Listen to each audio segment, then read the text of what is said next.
हे victim card खेळणं का चालवलं जातंय? इसको छुपा के उसको क्यों बाहेर निकाला है? तिकडे उत्तरेत असे प्रकार लग्न जुळवताना होतात म्हणे. छोटीला दाखवून मोठीला गळ्यात बांधतात असं ऐकिवात आहे. पण असं झालं की नवरदेव म्हणतो, अरे यो तो कांड हो गया भाई. पण इथंही असाच कांड झालाय. पण तो कशासाठी? हा प्रश्न पडलाय ना. मोदींनी आपल्या हॅलो फ्रेंड्स मधून माफ केलंय की या सगळ्या छपरी लोकांना? मग तरी यांना भीती कशाची वाटते?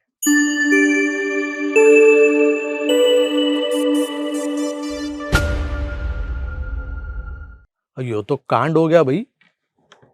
हरियाणवीत असं कोणीतरी बोलताना जेव्हा ऐकतो आपण, तेव्हा खरोखरच एखादं कांड झाल्याचा फील येतो. यो तो कांड हो गया भाई. आताही मी ज्या कांडबद्दल स्कॅमबद्दल बोलणार आहे, तेही एक कांडच आहे. जंतर मंतरवरच्या आंदोलनातल्या एका रविवारी दिल्लीतल्या कॅनॉट प्लेसवर हौशे नवशे गवशे जमवले गेले होते. त्यात असं झालं होतं की जेनझी म्हणून ज्यांना सन्मानित केलं जात होतं, त्यातल्या किती लोकांनी स्वतः नीटचा पेपर दिला होता.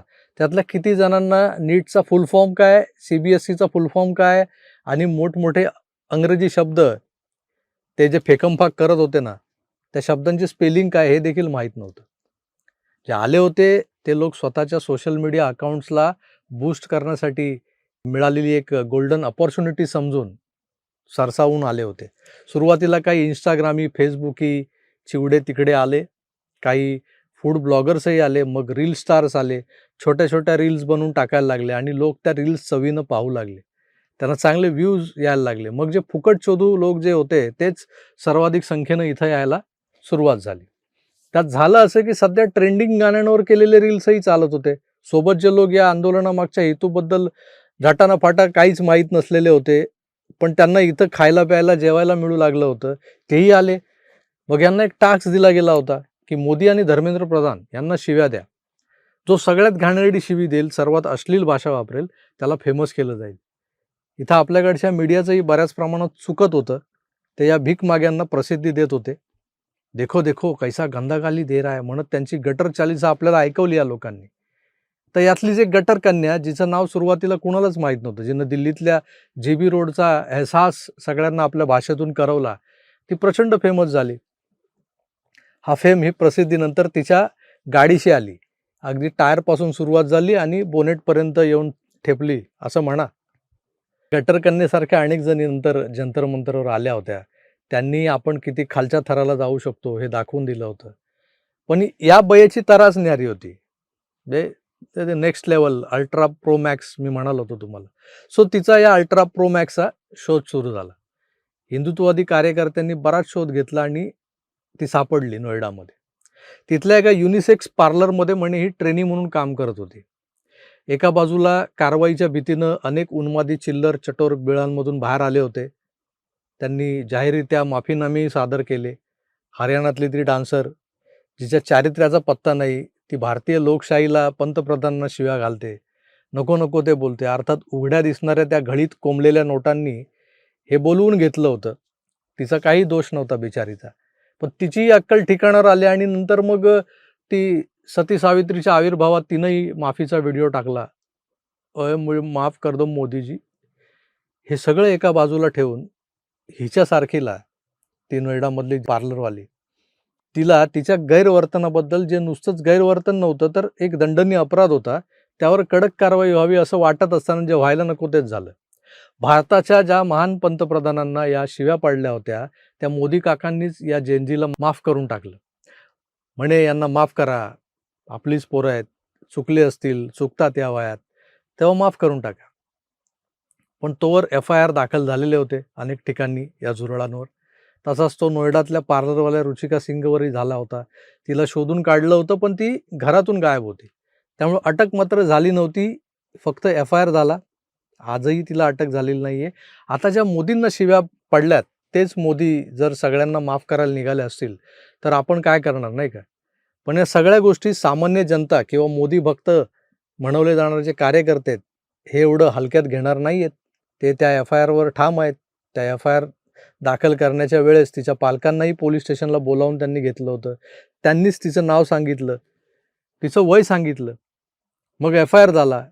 तर यावेळेस मोबाईल नंबरही मिळाला तिचा. आणि मग त्याचबरोबर सुरू झालं बदला सत्र. बदले का सिलसिला सुरू हो गया. काही हरामखोर त्या रुचिकाला फोन करून त्रास द्यायला लागले. ती जेवढं अश्लील बोलून गेली होती तेवढंच अश्लील हे जे लोक आहेत तेही तिच्याशी बोलू लागले. अशी तक्रार करणारा एक व्हिडिओ, चेहऱ्यावर मास्क लावलेला तो जो व्हिडिओ आहे, काल परवापासून काही चॅनेल्स दाखवत आहेत. याला विक्टिम कार्ड खेळणं असं म्हणतात. खरं तर याला चड्डी बंडी गँग का रोना म्हणतात, बंडी रोना. पण आपण विक्टिम कार्ड खेळणं असं म्हणूया त्याला. आता यात कांड कसलं झालंय, तर यो जो कांड होया तो क्यों होया हे बी समज लो. कांड काय आहे, तर ही जी घाणेरड्या भाषेत नको नको ते बोलणारी रुचिका सिंग जी होती, ती वय वर्ष 25 होती. आणि आता आपल्याला जी मास्कमधली पोरगी माफी मागताना दिसते ना, ती आहे 15-16 वर्षाची. म्हणजे सुप्रीम कोर्टानं जसा आदेश दिला की अल्पवयीन पोरांवरचे FIR मागे घ्या, त्यांना अटक केली गेली असेल तर सोडून द्या. त्यात भर म्हणजे आपले कनवाळू पंतप्रधानही म्हणालेत की बच्चे है, बच्चों को माफ कर दो. इथंच विक्टिम कार्ड खेळायला सुरुवात झाली. एकतर त्या रुचिकाचा मोबाईल तिनं बंद करून ठेवलाय, कारण त्यावरून तिचं लोकेशन ट्रेस होईल. दुसरं म्हणजे लोक आहेतच लवडेनं भोज्जम सारखे श्लोक शिकवायला. मग फोन चालू असला की अशा पोरींचा नंबर मिळणं म्हणजे आंबट शौकीनांसाठी पर्वणीच असते. पण तिचा नंबर बंद आहे. त्यावर कोणीही कसलीही धमकी तिला दिलेली नाही, ना शिव्या घातल्या. पण ही स्क्रीनवर येणारी पोरगी मात्र मला रेप थ्रेट मिळतात असा दावा करते. मुळातच ही ती मुलगी नाहीये जिनं कॅनॉट प्लेसवर मोदी की माँ की, मेलोड की गाडी से उतर जा वगैरे जे तिचे बोलली आहे, ती ही पोरगी नाहीये. ही 100% अल्पवयीन वाटते. म्हणजे ही 15, 16, 17च्या आतच असेल. पण ती आओ झुला झुलेवाली जी बाया होती ना, ती 25च्या वरची होती. तिचा चेहरा हा या मुलीशी मिळता जुळता यासाठी आहे की ही तिची छोटी बहीण आहे. पण ही ती मुलगी नाही जी गालीगलोच करत होती. ती कुठल्या तरी नशेतही वाटत होती त्यावेळेला. तोंडावर मेकअप थापला होता, चोपडला होता. लोक तिला प्रोत्साहित करत होते आणि ती बोलत होती. खरं तर हिचा शाळा कॉलेजशी तसा थेट काही संबंध नाहीये सध्या. त्यामुळे नीटच्या पेपर फुटीचा हिला काय आणि कसला त्रास झाला ते तिलाच माहिती, की तिनं एवढ्या टोकाला जात मोदी, धर्मेंद्र प्रधान आणि मेलोनींना गलिच्छ भाषा वापरली. हिचे छोटे छोटे तुकड्यांमधले व्हिडिओज इतके व्हायरल झालेले आहेत की तिचा चेहरा आणि तिचं शरीरही या देशातला कोणताही देशभक्त भारतीय विसरू शकत नाही. असं असताना तिला आता लपवलं जातंय. नीता को छुपा के गीता को दिखाया जा रहा है असंही लोक म्हणतायत. त्यामागे तिला अल्पवयीन दाखवून FIRच्या झंझटमधून मुक्त होण्याचा डाव आहे. पण शिव्या देणारी मुलगी रुचिका सिंग ही त्या माफीनाम्यातली मुलगी नाही, हे आता सायंटिफिक रिझनिंगनं सिद्ध केलं जातंय.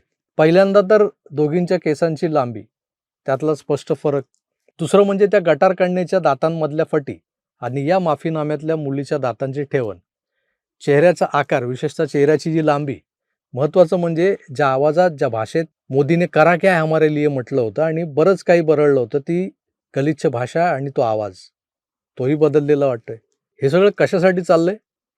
अनेकांनी गलिच्छ भाषेत शिव्या दिल्या, मग माफी मागितली, मोदींनी माफही केलं. मग या रुचिका सिंगला असं डिस्गाईज करण्याचा जो काही प्रयत्न चालवला आहे, तो कशासाठी? त्याही वर्तन म्हणजे मला रेप थ्रेट येत आहेत, मार के गटर में फेक देंगे अशा धमक्या येत आहेत. त्याही कशावर? तर बंद असलेल्या मोबाईलवर. हे विक्टिम कार्ड खेळणं का चालवलं जातंय? इसको छुपा के उसको क्यों बाहर निकाला है?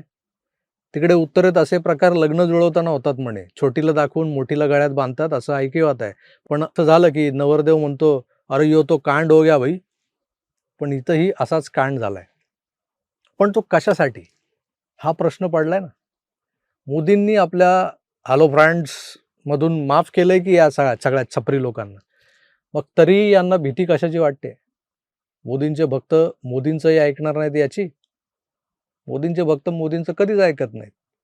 आपल्याला आता यापुढे समाजात नीट जगूच दिलं जाणार नाही याची, की यांनी देशविघातक शक्तींशी हातमिळवणी करून ज्या आंदोलनाशी किंवा शिक्षणाशी आपला सध्या काडीमात्र संबंध नसताना विद्यार्थी बनून, जेनजी बनून आपली जी आय घातली आहे, INDIA मध्ये, इंडियामध्ये, त्याचे भयंकर परिणाम झेलावे लागणार हे उघड्या डोळ्यांनी दिसत असल्यानं ही पळवाट शोधली गेली आहे का?